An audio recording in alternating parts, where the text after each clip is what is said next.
এই মুহূর্তে আমরা দাঁড়িয়ে রয়েছি ফটিকরাই থেকে কৈলাসহর যাওয়ার যে রোড আছে সেই রোডে, এবং আপনারা দেখতে পাচ্ছেন আমার পেছনে একটা বাস গাড়ি থেকে শুরু করে ছোটখাটো যে গাড়িটাই যাচ্ছে না কেন সবকটাই আটকে যাচ্ছে, কারণ রাস্তাটা এতটাই খারাপ। এবং এখানে কিন্তু যারা স্থানীয় রয়েছে তাদের অভিযোগ যে বহু দিন ধরেই এখানে রাস্তাটা খারাপ অবস্থায় পড়ে আছে, এবং বহুবার এখানে রাস্তা অবরোধ করার পরেও প্রশাসনের তরফ থেকে আশ্বাস দেওয়া হয়েছিল যে খুব শীঘ্রই রাস্তাটা মেরামতির জন্য কাজ শুরু হবে, কিন্তু এখনো পর্যন্ত কিন্তু কোনো কাজ শুরু হয়নি।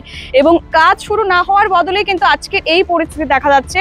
একটা বাস এদিক থেকে আসছিল এবং সেখানে দেখতে পাচ্ছেন আপনারা যে বাসটা কিন্তু এখনো আটকে আছে, এবং যারা যাত্রীরা এখন বাস থেকে নেমে গেছে, কারণ এখানকার পরিস্থিতি এতটাই খারাপ যে কোনোভাবেই বাসটাকে নিয়ে যাওয়া সম্ভব হচ্ছে না। আমরা একজন বাস যাত্রীর সাথে কথা বলবো। দাদা, আপনার নাম? আপনি কি এই বাস দিয়ে এসেছিলেন? আচ্ছা, কোথা থেকে এসেছিলেন আপনি? আগরতলা থেকে। তো কি বলবেন রাস্তার এই অবস্থা নিয়ে? কি বলবো দাদা, দিদি আমি প্রথম আসছি এখানে।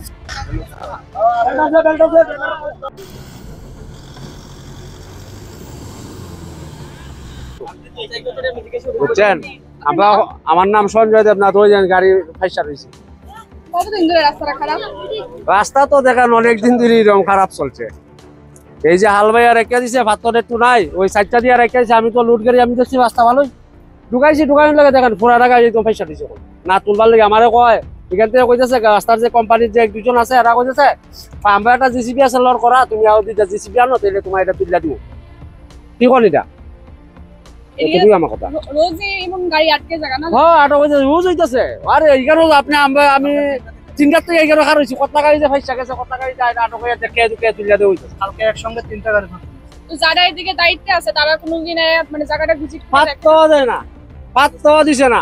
ওইখানে লোকাল দুইটা ছেলে কিতা নিরীহ মানুষ এরা দিয়া রাখছে। এখানে ভাই তো মালিশ উলিশ করে রেখো, আহেরা তো কইব হ্যাঁ ফাঁস গিয়া হে क्या हो गया है এরকম কথা কয়, কিন্তু এখানে কাজ কিচ্ছু করতেছে না। সব একদম পুরা গাড়িটা পাইতেছে। ওই আমার গাড়িটা দেখেন 3টার সময় আমরা হয়েছি, সকালে যাই সময় দেখতে গেছি একটা 16 চাকা একটা খাইতে ফাইসা দিছে গেল। তারপর এই গাড়িটা তুলছে, আমি তো ভাবছি মনে হয় যে এই রাস্তাটা নিশ্চয়ই খারাপ বালা করছে। যেমন আগরতলা দিয়ে পাথর দিয়ে দিতেছে না, একটু গাতে হইলে পাথর দিতেছে। যেমন আমরা কোম্পানি আছে পাথর দেয়, কিন্তু এরা তো কোনো কিছুই দিতেছে না। আর তো এইভাবে গাড়ি ভাসতেছে। ওই একটু আগে গাড়ি একটা কত দুঃখ মানে বডি সডি স্কেপ হয়েছে। জায়গাটার নাম কি? তারপরে কাজ করিয়া দেওয়া হইব বললে প্রতিশ্রুতি দেওয়া হয়েছিল, কিন্তু আজ পর্যন্ত এটার কোনো আর এইভাবেই চলছে। মানুষের দুর্গতি কেউ দেখতে রাজি না। এদিকে যারা আছে, যারা দায়িত্বে আছে বা এমএলএ, তার কাছে খবরটা গেছে তারা এই পুলিশ প্রশাসন আইয়া এই রাস্তাটার ধর্নাটা উঠানো হয়েছে, তো শীঘ্রই এটার কাজ হইব বললে প্রতিশ্রুতি দেওয়া হয়েছে, কিন্তু এখন পর্যন্ত কোনো সাড়া শব্দ নাই। আপনার নাম? আমার নাম সুদীপ বিশ্বাস।